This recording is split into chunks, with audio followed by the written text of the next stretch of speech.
கோயில் உறுப்புகள் முக்கியமானவையாக 6 சொல்லப்படுகின்றன. அவை அதிஷ்டானம், பித்தி, பிரஸ்தரம், கண்டம், சிகரம். இந்த அதிஷ்டானம்ங்கிறது அடித்தளம், பாதம், நிலைக்களம் என்ற பெயர்களாலேயும் கூறப்படுகின்றது. பித்தி என்பது முக்கியமான கால் போன்ற எல்லாவற்றையும் தாங்கி கொள்ளக்கூடிய அமைப்பாக சொல்கிறாங்க. பிரஸ்தரம்ன்றது தோள் பகுதி. அந்த தோள் என்பது கோயிலுடைய அமைப்பில் அலங்கார கூரை தளம், பலவிதமான சிற்ப வேலைப்பாடுகள் அமைந்த பகுதியாக சொல்லப்படுகின்றது. கண்டம் என்பது கழுத்து, சிகரம் என்பது தலை. கோயில் அமைப்பில் அது கோபுரத்தை குறிப்பிடுகின்றது. அதே போல 6 ஆதாரங்கள் மனித உடலில் இருக்கின்றது. அந்த 6 ஆதாரங்களுக்கு இணையாக கோயில் அமைப்பிலேயும் 6 பிரிவுகள் சொல்லப்படுகின்றது. சகசிராரம் என்பது உச்சந்தலைக்கும் அப்பால் இறைவனுடைய 2 கலக்கக்கூடிய இடத்தை சொல்லுகின்ற ஆதாரம். அது கோயில் விமானம் என்று சொல்லுகின்றார்கள். ஆக்ஞா சக்கரம் என்பது கருவறையை குறிப்பிடுகின்றது. விசுத்தி சக்கரம் மகா மண்டபம் என்று சொல்லுகின்றார்கள். அநாகதம் என்பது அர்த்த மண்டபம், கல்யாண மண்டபம், இப்படி மற்ற நிகழ்ச்சிகள் நடக்கக்கூடிய எல்லா பக்தர்களும் நிரம்பி இருக்கும் மற்ற மண்டபங்களை குறிக்கின்றது. மணிபூரக சக்கரம் அதிகார நந்தியை குறிப்பிடுகின்றது. சுவாதிஷ்டானம் என்பது பலிபீடத்தை குறிப்பிடுகின்றது. மனித உடல்லே என்று பார்த்தால் மனித உடலில் இருக்கின்ற தொப்புளாக பலிபீடம் சொல்லப்படுகின்றது. மூலாதாரம் எல்லாவற்றுக்கும் ஆதாரமாக அடிநாதமாக இருக்கக்கூடிய கடைசி நிலை துவஜஸ்தம்பம், கொடிமரம் என்று குறிப்பிடப்படுகின்றது. இவை மேல்நிலை ஆதாரங்கள் என்று சொல்லுகின்றார்கள். இதே போல கீழ்நிலை ஆதாரங்கள் 7 இருக்கின்றன.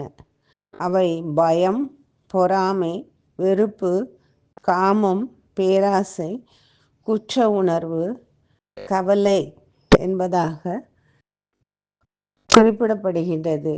இந்த கீழ்நிலை ஆதாரங்களை எல்லாம் கோயில் நிர்மாணத்தின் பொழுது அஸ்திவாரம் தோண்டி அதிலே அடியிலே போட்டு ஆழ புதைத்து விட வேண்டும் என்று சொல்லுகின்றார்கள்.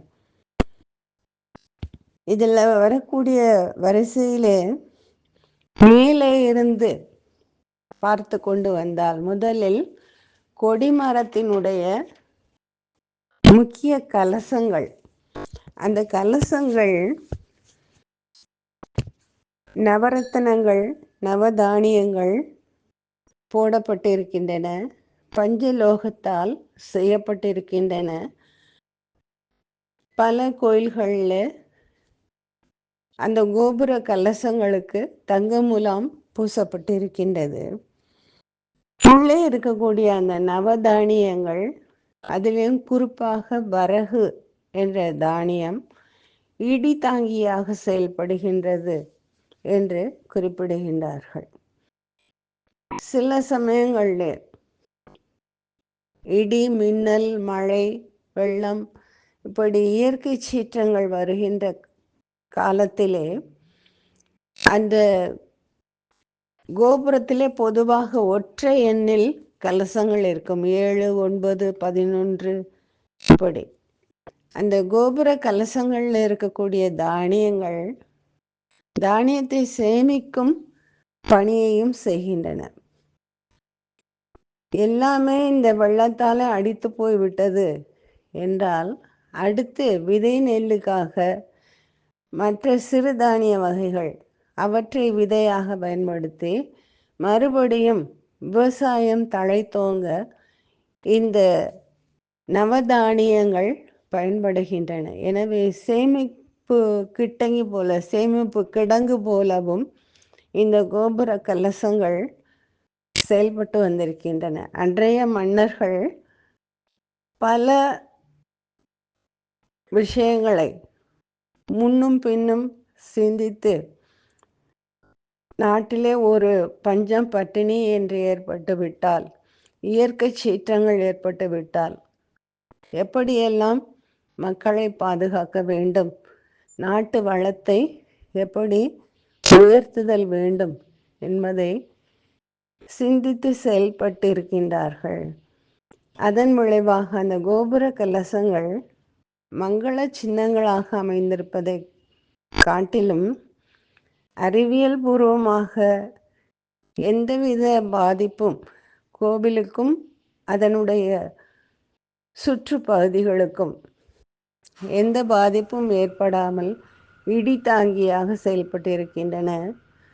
தானியங்களை சேமித்து வைக்கும் இடமாக ஒரு இயற்கை சீற்றம் வந்த பின்னாலே மறுபடியும் பயிர்கள் தழைத்தோங்க வேண்டும் என்பதற்கு ஆதாரமாகவும் அவை இருந்திருக்கின்றன.